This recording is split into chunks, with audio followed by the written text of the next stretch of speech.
विक्रमादित्य मोटवानी की कंट्रोल, या ये कहा जाए अनन्या पांडे की कंट्रोल, जो नेटफ्लिक्स पर रिलीज हुई है। दोस्तों, कहने को ये थ्रिलर है, मगर जैसे जैसे आप देखते हैं ना, ये एक हॉरर फिल्म लगती है। जी हां, ये पूरी film 70% of the film video call पर होती है, और यही नहीं, फोन पर शूट हुई है। बावजूद इसके एक भी लम्हा नहीं है जब आप स्क्रीन से नजर हटा सकें। बातें वर्ल्ड विसार में आज हम बात करने जा रहे हैं नेटफ्लिक्स पर रिलीज हुई कंट्रोल, जिसमें है अनन्या पांडे और जिसे डायरेक्ट किया है विक्रमादित्य मोटवानी, जो कि बॉलीवुड के बेहतरीन डायरेक्टर्स में से एक हैं। आपने उनको उड़ान में देखा होगा, उनके डायरेक्शन को देखा होगा। और यही नहीं दोस्तों, अनुराग कश्यप के साथ विक्रमादित्य मोटवानी की ढेरों फिल्में हैं। लंबी चौड़ी फहरिस्त है, उसकी बात हम कभी और करेंगे, मगर बात कंट्रोल की।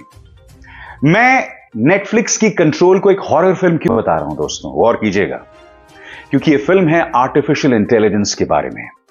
किस तरह से हर गुजरते दिन के साथ हम आर्टिफिशियल इंटेलिजेंस के गुलाम होते जा रहे हैं, और किस तरह से आर्टिफिशियल इंटेलिजेंस यह तय कर रही है कि आपको क्या चुनना चाहिए, क्या नहीं चुनना चाहिए, और किस तरह से कई जो कंपनियां हैं वो इन आर्टिफिशियल इंटेलिजेंस के जो यंत्र हैं उन्हें कंट्रोल करती हैं। यह पूरी साजिश को बखूबी बताया गया है अनन्या पांडे की कंट्रोल में। सबसे पहले दोस्तों, यह फिल्म जो है ना 70% जो है ना, वो वीडियो कॉल्स या फोन पर होती है। अब आप सोचेंगे कि भाई एक वीडियो कॉल से दूसरे वीडियो कॉल दर्शक बोर हो जाएंगे। नहीं, जैसे मैंने कहा, यह पूरी फिल्म एक कंप्यूटर स्क्रीन और एक फोन के स्क्रीन पर होती है, कम से कम उसका 70%। मगर जैसे मैंने कहा, एक भी लम्हा आप स्क्रीन से नजर नहीं हटा सकते। इनफैक्ट इस फिल्म ने मुझे याद दिलाया है महेश नारायण की मलयालम फिल्म थी सी यू सून, जिसमें फहद फासिल थे, और मलयालम सिनेमा के बेहतरीन एक्टर्स, उसकी मैं बात करूंगा, मगर सबसे पहले कंट्रोल की। जैसे मैंने बताया, हर गुजरते दिन के साथ आम इंसान आर्टिफिशियल इंटेलिजेंस का कैसे गुलाम बनता जा रहा है, कंट्रोल इसकी जीती जागती मिसाल है। जी हां दोस्तों, अगर इसकी कहानी की बात की जाए तो अनन्या पांडे और उनके बॉयफ्रेंड दोनों इन्फ्लुएंसर्स हैं, दोनों एक कपल होते हैं। मगर अचानक अनन्या पांडे जो हैं वो अपने पार्टनर को उन पर चीट करते हुए एक होटल के अंदर, एक रेस्टोरेंट के अंदर एक दूसरी लड़की को किस करते हुए देख लेती हैं, और वो उनसे ब्रेक ऑफ कर देती हैं, और वो खुद डिप्रेशन में चली जाती हैं। ना सिर्फ डिप्रेशन में चली जाती हैं, बल्कि जितने भी बड़े बड़े ब्रांड्स थे जो इन इन्फ्लुएंसर्स, इस कपल इन्फ्लुएंसर के साथ जुड़े हुए थे, वो उनसे दूर हो जाते हैं। तब अनन्या पांडे यानी नेला अवस्थी जाती हैं एक आर्टिफिशियल इंटेलिजेंस के पास, एक एआई ऐप के पास, और कहती हैं कि मेरी जिंदगी से मेरे बॉयफ्रेंड को, मेरे फॉर्मर बॉयफ्रेंड को, फॉर्मर एक्स को, कि मेरी जिंदगी से मेरे बॉयफ्रेंड को, मेरे फॉर्मर बॉयफ्रेंड को, फॉर्मर एक्स को डिलीट कर दो। और उन्हें मिलता है एलन नाम का आर्टिफिशियल इंटेलिजेंस का एक जरिया। धीरे धीरे धीरे उनका बॉयफ्रेंड उसकी जिंदगी से डिलीट होने लगता है, मगर फिर अचानक उसका बॉयफ्रेंड एक दिन उनके दरवाजे पे आ जाता है और ये कहता है कि नेला, मुझसे तुमसे कुछ बात करनी है, कुछ बहुत जरूरी बात करनी है। मगर नेला नाराज होती है, नेला उनसे नहीं मिलती। क्यों नहीं मिलती? बॉयफ्रेंड क्यों आया था उनसे बात करने? ये कहानी का मर्म है, कहानी का क्रक्स है। अब यहां पर दोस्तों, कहानी इसके बाद कहां जाती है, वो बॉयफ्रेंड का क्या राज था, इसके बाद नेला क्या करती हैं, यानी अनन्या पांडे क्या करती हैं, यह सब मैं आपको नहीं बतलाने वाला हूं, क्योंकि यह रिव्यू एक स्पॉइलर फ्री रिव्यू है। वो सब मैं आपको नहीं बताने वाला हूं, मगर रोमांच जो आप महसूस करते हैं ना, मैं उससे बयान नहीं कर सकता। और जैसे मैंने कहा, यह एक हॉरर फिल्म है। क्यों? क्योंकि आप भी देखते होंगे, आपके व्हाट्सएप में एक नया फीचर आ गया है जिसका नाम है मेटा एआई, जिससे आप हर किस्म के सवाल पूछते हैं। मैं अक्सर जब काम कर रहा होता हूं और जब मुझे छोटी मोटी कुछ रिसर्च करनी होती है, तो अक्सर मैं मेटा एआई से सवाल पूछता हूं। एलेक्सा तो आपके लिए फोन कॉल भी कर देती है, आपके लिए ऑर्डर भी कर देती है, आपके घर के पर्दे भी खोल देती है। एलेक्सा इतनी पावरफुल हो गई है। इस तरह से हर गुजरते दिन के साथ हम आर्टिफिशियल इंटेलिजेंस के गुलाम होते जा रहे हैं। मगर कल्पना कीजिए दोस्तों, अगर कोई कंपनी आर्टिफिशियल इंटेलिजेंस के जरिए जो जुटाई गई पूरी जानकारी है वो अगर किसी को बेच दे, तब क्या होगा? आप अंदाजा लगा सकते हैं। और सबसे बड़ी बात, ये कंपनियां समझ रही हैं कि आप आर्टिफिशियल इंटेलिजेंस पर कितना डिपेंडेंट हैं, कितना आश्रित हैं। इसी मुद्दे को बखूबी कंट्रोल में बताया गया है। इस फिल्म के दो हीरोज हैं दोस्तों, यह कहा जाए दो हाइलाइट्स हैं। एक है डायरेक्टर विक्रमादित्य मोटवाने और दूसरा Ananya Pandey. What a performance Ananya. Ananya ने इससे पहले एक और परफॉर्मेंस दिया था दोस्तों। उनकी एक और फिल्म थी, इत्तेफाकन वो भी ओटीटी प्लेटफॉर्म की ही फिल्म थी, जिसका नाम था खो गए हम कहां, जिसमें उनके साथ शायद सिद्धार्थ चतुर्वेदी थे। अनन्या ने इससे पहले कई कन्वेंशनल रोल्स भी निभाए हैं, मतलब student of the year 2, dream girl part 2, और उनमें से अनन्या मुझे किसी भी परफॉर्मेंस में पसंद नहीं आई। अनन्या की जो आलोचना होती है ना, क्रिटिसिज्म होती है ना, उनको नेपो किड बताया जाता है क्योंकि वो चंकी पांडे की बेटी है।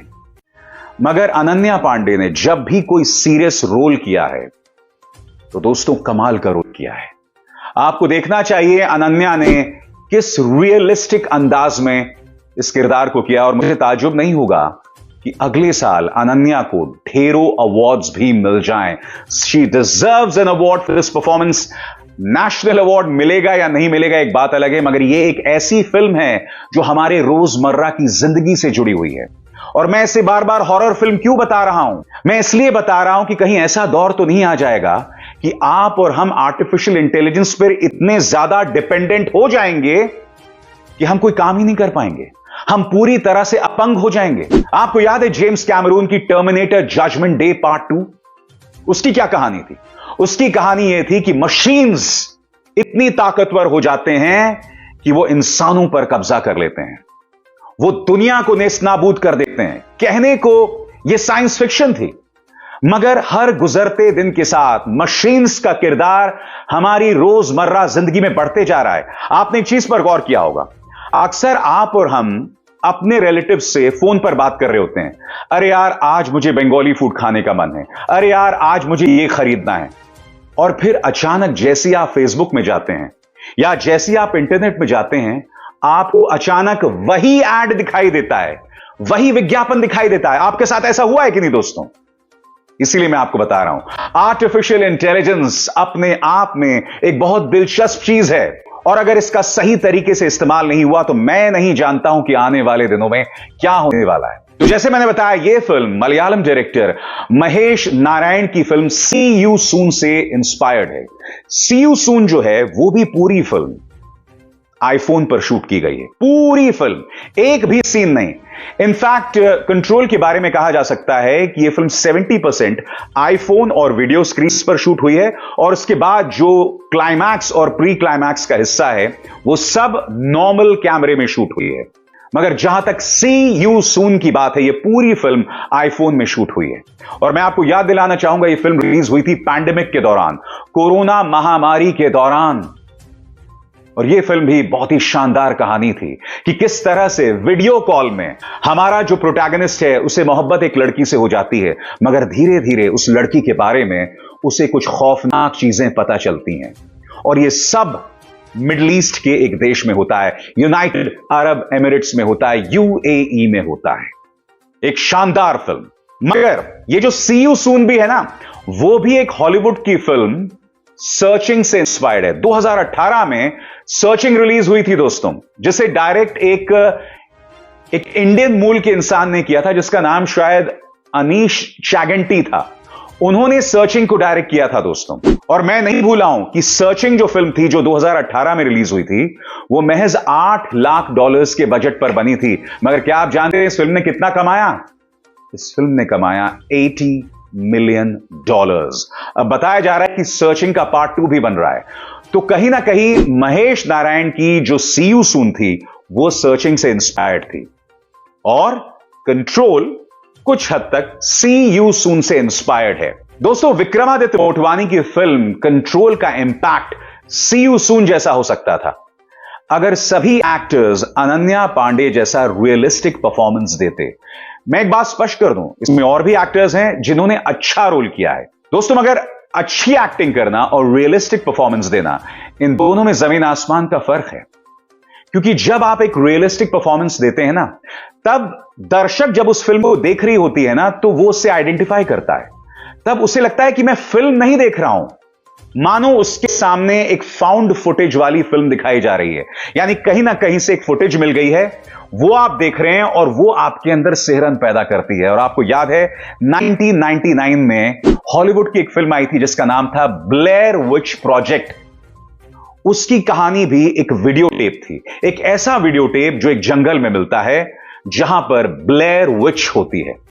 एक निहायत ही शॉकिंग और डरावनी फिल्म।